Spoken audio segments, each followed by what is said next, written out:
Hey there, I'm Sandy Reese, Chief Encouragement Officer here at Get Fully Funded, where we help small nonprofits learn how to raise the money they need to fully fund their mission. I'm here to help you learn how to master the art and science of fundraising, and I've got a great tip for you in just a moment. But before we get to that, go ahead and hit the subscribe button and the notification bell so that the next time we post a really great tip like this one, you're among the first to know. Okay, on to this week's tip. It seems like it doesn't matter if you're brand new to nonprofit or you've been doing this for a long time. If you're like most and you have a very giving heart, your tendency is going to be to overgive. You're going to overdeliver. You're going to always have like one more thing you could do to help somebody or one more thing you could do to spread the word about your organization. There's always more to do, right?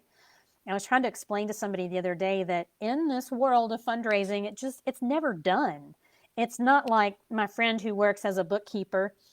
She can balance a checkbook, and when it's done, and she can put it away and go on to the next thing. I'm kind of laughing, going, yeah, building donor relationships is never really done. Looking for opportunities to spread the word, it's never really done. And the problem with that is that a lot of us like to be able to cross something off of the to-do list, and we just don't get a lot of options to do that. And so that can leave us feeling like there's more we should be doing all the time. And if you're like me, you're always finding something else that could be done, or there's always some hot new opportunity on the horizon. There's some new social media, there's some new platform, there's some new thing or new crisis, and we're always in this like figure it out mode.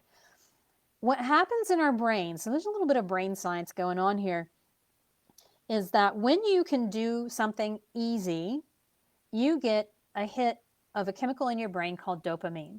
And the dopamine is what happens when you're like, oh, I'm going to balance the checkbook. You do it, you mark it off, it's done, you get this dopamine hit. We like that, right? How many of you who adds something that you just did to your to-do list so that you can mark it off? Okay, it wasn't on the to-do list, you got it done, you added it just so you can mark it off. Why do we do that? We do it because it feels good. It makes us feel good that we actually got something done. There's a task that's complete.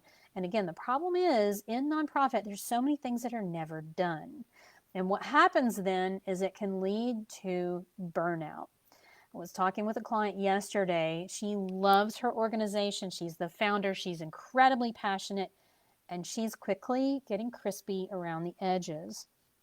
So I shared with her some tips that I thought, you know what, I'm going to share these with everybody because it does happen. And I find myself from time to time suffering from what I think is burnout. And these are some things that I use for myself. So obviously self-care is a big, big deal. I've been talking about it a lot, especially during the pandemic. Now, don't roll your eyes. Self-care is a really important thing. And most of us, for some reason, we think we're like Superman, Superwoman. We think, I got this, I'm fine.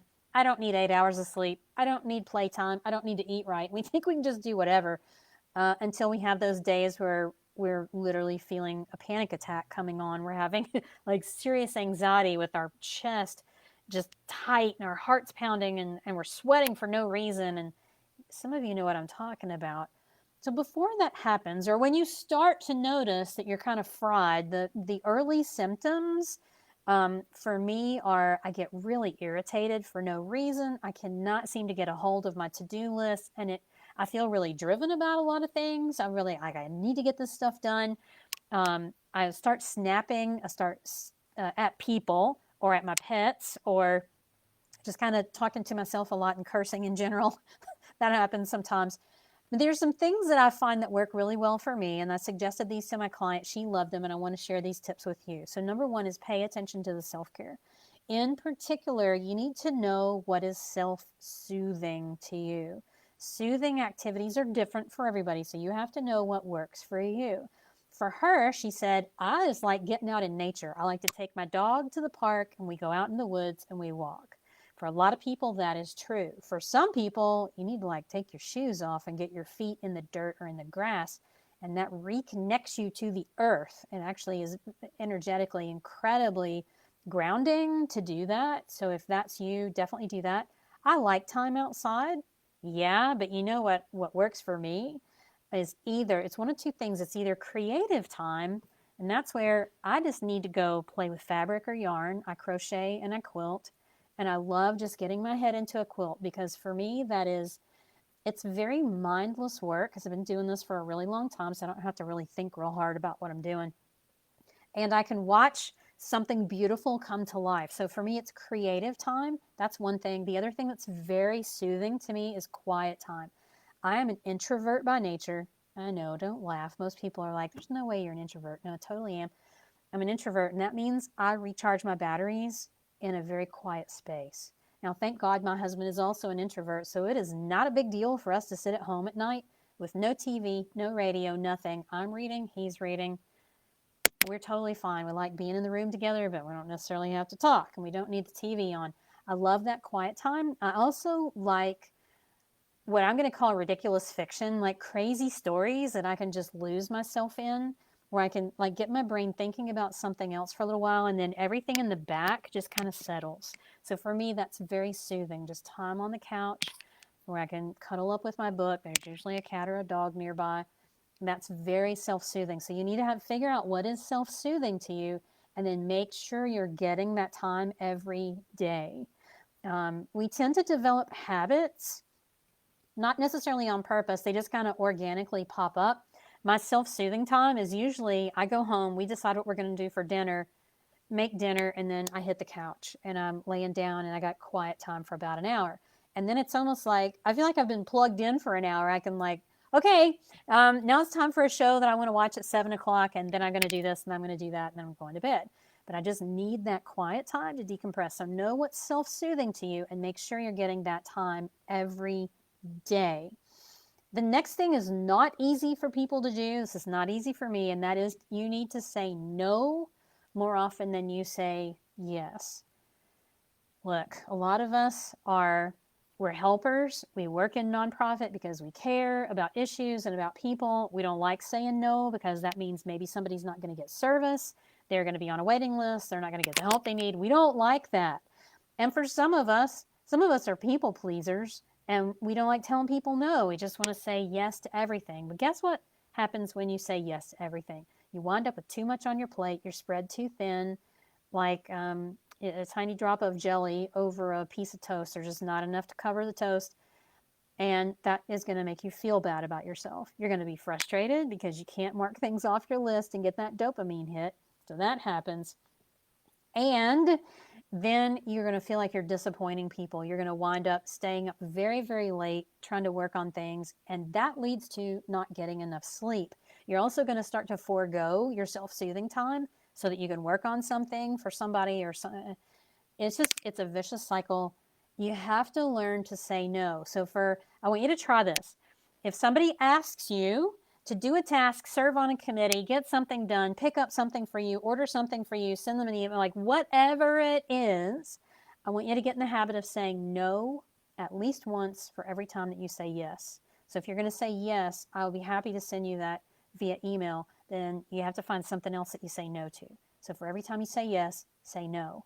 And I'll be really honest. I have a sticky note. I just got off a phone call with somebody who needs me to do something for them, and I got to figure out if I say yes to that, what am I going to say no to?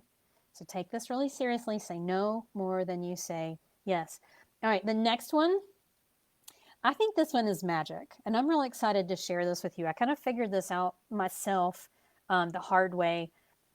During the holidays, you know how we have lots of holidays that everybody observes, or they're at least time off that most everybody notices, right? It's super easy to have time off around Thanksgiving in the US because pretty much everybody's taking that holiday off, or between Christmas and New Year's because pretty much everybody's taking that time off. I find it really hard to take a week off. Like I've got a week off in a couple of weeks. That's a really hard one when it's like randomly the first week of April, because there will still be so many people who are texting me and calling me, and so I have to put all kinds of things in place. But I think it's really awesome to have all that time off at the holidays. But how many of us get back to work in January and we all go, when's the next holiday? When's the next 3-day weekend? Like, that's hard because now we're coming into weeks on end. We don't really have a break, and now we're back into the regular stuff. And that can start to feel like a grind, even if it's work that we really enjoy doing. So here's my magic little ninja tip for you, and that is always know your next day off. Now, some of you have a lot of control over your schedule, and what I would like to encourage you to do is look at least 90 days at a time. I actually have my time off booked for the rest of this calendar year. I'm getting into the habit of booking the whole year so that I literally went through the calendar and said, I'm going to take this Friday off. I'm going to take that week off. Here's another Friday I want off, so that I have plenty of time, but I always know what my next day off is. My client told me yesterday that she realized that she's lonely. She's missing her family. So she's booked a week to go spend some time with her family. And I said, that makes perfect sense to me. A lot of us are lonely. We're feeling kind of stuck at home. We're all on edge. We're antsy. We're hitting that pandemic wall where we're just over everything. And so this is a really critically important time to know when your next day off is, even if that's a random Friday 2 weeks from now and you're giving yourself a 3-day weekend. That's going to make you feel better. What she told me was, as soon as she decided she was going to take that week off, she just felt lighter, just knowing that there was a break coming. And that's what happens. Now, here's the other thing you have to do. You have to break the tether with your phone when you take time off. How many of us, and I tried this as an experiment the other week, and I found it was very interesting, we just have a bad habit of checking the phone even on our days off. I noticed when I told myself I was going to take an unplugged weekend, I had the urge to reach for my phone several times on a Saturday and a Sunday just to check email, just to see what's going on. I just want to check in.